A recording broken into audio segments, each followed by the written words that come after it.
about MGAG. I mean, MGAG is just a media company, and our main focus of content is on memes and also on videos. It's working. It's kind of distorted, but it's working. All right, so what is innovation? Well, like a lot of TED Talks, like I mentioned earlier, you must start first with the very definition of the word itself. So, innovation, it is the introduction of something new, and it is to make changes to something already established. So why is it that some countries innovate faster than others? Again, I'll repeat the same thing about how Malaysians are always late for everything, even innovation. But what we believe is that it boils down to the culture and also the attitude. So let us take a look at the Asian culture. Okay, so again, the Asian culture, you're taught to not rock the boat, to don't ask so many questions, to just shut up and do. This society punishes you for asking. So let us take a look at children, which we once were. Children are naturally inquisitive and curious. They don't shy away from asking questions, and they are even so bold to tell you to your face that you are, ugly or fat. They are naive, honest, yet filled with curiosity. So, what happens when such a curious child, starts to ask the parents questions? They're so curious, they ask questions to the parents. Well, the Asian parents will then say, be quiet. Don't ask so much. Because I said so. And again, the very typical answer would be, where's the cane? Okay? So yeah, that was my joke earlier on. So right now, I can really show you the image. Alright, this image right there. So this image, to a Westerner, this is a humble feather duster. Okay? But to Asians, this is a weapon. Okay? And know that this weapon has siblings. Okay? Namely, the hanger, the belt, the slipper. And sometimes, when these siblings are not nearby, it is whatever is at reach.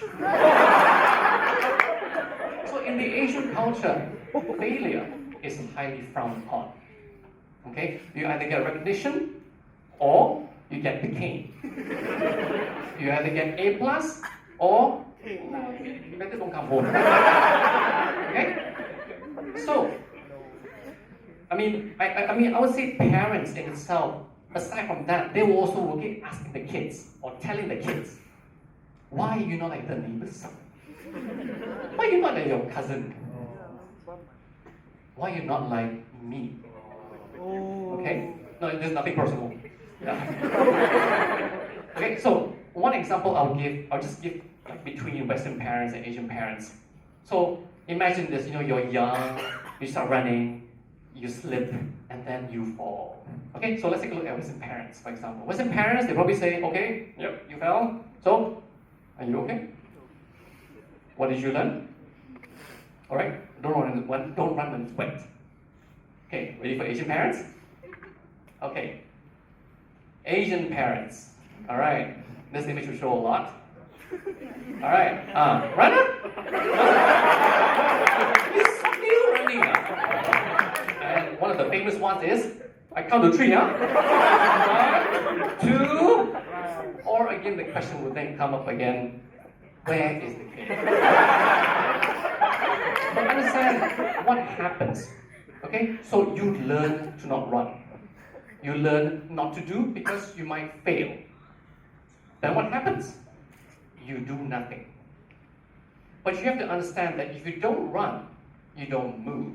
And if you don't move, you don't innovate because you might fail. You might. It is also the same thing with asking questions. You ask, well, then you get scolded. So, better don't ask them. But know that questions are generators of ideas. Inventions and innovations come from questions itself. Innovation itself comes from the potential of something when no one sees it. It is like, for example, origami. People think it's just folding paper and everything, but NASA took it to another level of using origami techniques for the solar panels in space. There's also the example of the prescription drug sildenafil, which is actually used to treat hypertension and also chest pain. But they found out that that actually causes erections also. So that's how Viagra came about. So how do we, as MGAG, how do we innovate? Well, to be fair, I mean, in the very beginning, we just came up with very safe content. And of course, here and there, we'll try more and more, and we did have our success. We also had our failures. And through failures, we analyze and see, okay, maybe I'll try again, but maybe not in this particular way. So the next one, what do you do when you have no resources? Well, for us, I mean, trying to innovate and also having no resources is very, very difficult. Innovation and resources are very, very closely tied together. I want to give you an example of how you probably yourself have innovated at a certain level. So take this example. Let's say your car broke down, you go to a mechanic. You go to a mechanic, you say, oh yeah, my car side mirror broke down. Can help me fix. So then the mechanic gives you a quotation. Then when you see the quotation, then you say, huh? So expensive, huh? So then what happens? You say, okay, no worries, I'll be clever. Huh? You say, never mind, I do myself. That is also part of innovation. So for us, for MGAG, how we also innovate for our videos is that we have to be very, very resourceful. As an example, let's say we need a prop, a watch. So when MGAG no watch, MGAG still can tell time. Okay? When MGAG no female cast, MGAG make female cast. Or the more generalized innovation for Malaysians. When Malaysians can't reach the touch and go reader, Malaysians innovate. People call this laziness. We call it efficiency.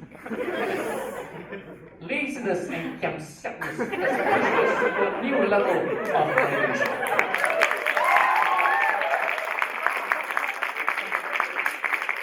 Now the slides are working. Okay, so the next question for you is, how can you innovate? To do that, I'll pass to my good colleague, Junior.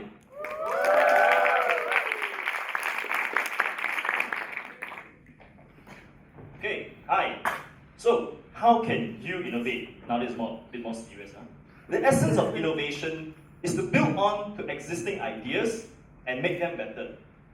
So one thing you need to do is to be curious. Look at everything around you and think, what can be done differently or in a better way? You can draw inspirations from other people's work. When you attempt to recreate other people's work, you might gain new perspectives. In other words, copying. But I'm not telling you plagiarize and steal other people's work. Huh? Copying for practice purposes only. Say for a painting. Even if you copy a painting exactly, you will discover new brushstrokes, new techniques. And with more practice and in time, slowly you will develop your own style. And now, with this new style, you can show the world what are the new things that you can come up with. But trying new things is not without obstacles. I would like to address an issue, an ongoing issue, in the meme community.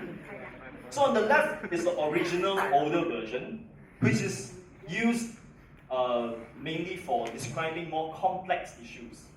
And on the right is the later, simpler version, which is now used to show different ways to say a word. For example, Hilux and Hilak, Milo and Milo, Vitagen and Vitagen.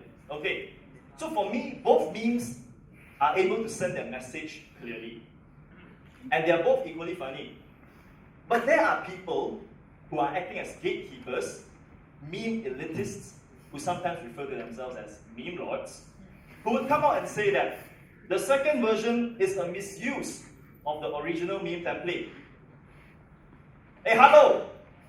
Who has the authority to say what is the right way to use a meme? A meme is essentially a canvas, a medium for you to express yourselves, your feelings, your ideas, or your life experiences. There is no rule, and there shouldn't be a rule, to dictate what is the right way to use a meme.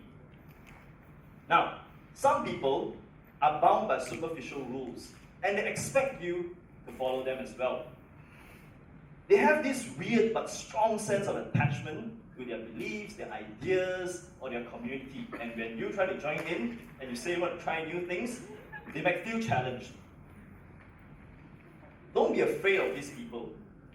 Don't be afraid to try new things just because they say that you are not following their way. You are not doing it the right way. Now, another thing that stops you from innovating is when you have no confidence in yourself, your work, your ideas. You feel afraid that your ideas are not going to be accepted by others. So you silence yourself. You keep your ideas to yourself because you think that, maybe my idea's not so good, so maybe I shouldn't express them. Because you remember what your parents taught you. If you have nothing good to say, don't say. But that is wrong. This is a wrong teaching from the past. Your fear of failure is unjustified because if your idea fails, you won't die. Thanks. This is a meme that I made when I first joined MGAG. Right? So when I made this meme, I thought to myself, this meme is probably not that good, and I almost didn't publish this meme. But I did it anyway. Lucky for me, apparently the fear of cockroaches is quite universal. To give you a bit of context, our normal memes usually do about 1,000 shares on average, and this did almost 100 times that. So that's quite good for me. So when I first started this job, I was taught by my superiors that your memes, the memes that you make, cannot be too simple. Because then there will be not enough discussion points, and then the engagement will be bad, then your meme is bad, and you should feel bad. So, thing is, I never really agreed with this point because I am someone who believes there is beauty in simplicity. If a meme can send the message clearly, that's good enough. You don't have to add anything. But because at the time I don't have power, so I just follow along. So fast forward a year, I finally have the power to make my own memes without simulation. But the rule that your meme must be complicated, your meme cannot be too simple, is still stuck in my mind. A part of me is thinking, this meme is too simple, I cannot post this. What if it does badly? Then people will come and tell me, hey, I told you so, your meme is bad because it's too simple. But the other side of me is telling me that I need to stand firm. I need to be confident that sometimes my judgment can be right as well. So I posted this, and lucky for me, a lot of people licked their cups. You need to have faith in your own efforts, because your efforts will translate into experience, which will in turn give you confidence. Now, I am the only person who makes memes in MGAG, and I made this meme with full confidence, knowing that it will definitely do well. I just didn't expect it to do so well. Now, you have confidence already, but there is also a time when you might have too much confidence. When you have too much confidence, you become arrogant and you're unable to accept criticism, valid criticism. Your mind becomes an echo chamber. You think your ideas are the best because you can't hear other people's inputs. And now you only accept observations that aligns with your own beliefs. This is confirmation bias. When people have too much experience and also ego, then they cannot accept other people's input. Sadly to say, older people, more experienced people, are very vulnerable to this. Because when you criticize their work, they will feel that you are criticizing everything that they know for their entire life. And then they will tell you this, wow, I eat salt more than you eat rice, or you criticize me. Some people's ego is so big, they can't even fit the screen. You need to understand that when people criticize your work, they are not attacking you personally. Okay? You need to accept valid criticism, because by now, you already have enough experience to tell what is invalid and what is valid arguments. Because some arguments are justified with facts, and if you don't accept facts because of your ego, then you will not come up with better ideas. Now, to summarize, if you want to innovate, you need to have a childlike curiosity. Keep asking questions without fear, and don't be afraid of looking stupid. Even if you do look stupid, it is fine, because the answers that you get will make you smarter. Most importantly, you need to start doing something, anything. And once you do, keep going. And remember to listen for valid feedback. Now, any questions? I don't see anyone raising their hands, because everyone Asian, you still have a very long way to go. Okay. And as the meme saying goes, thanks for coming to our TED Talk.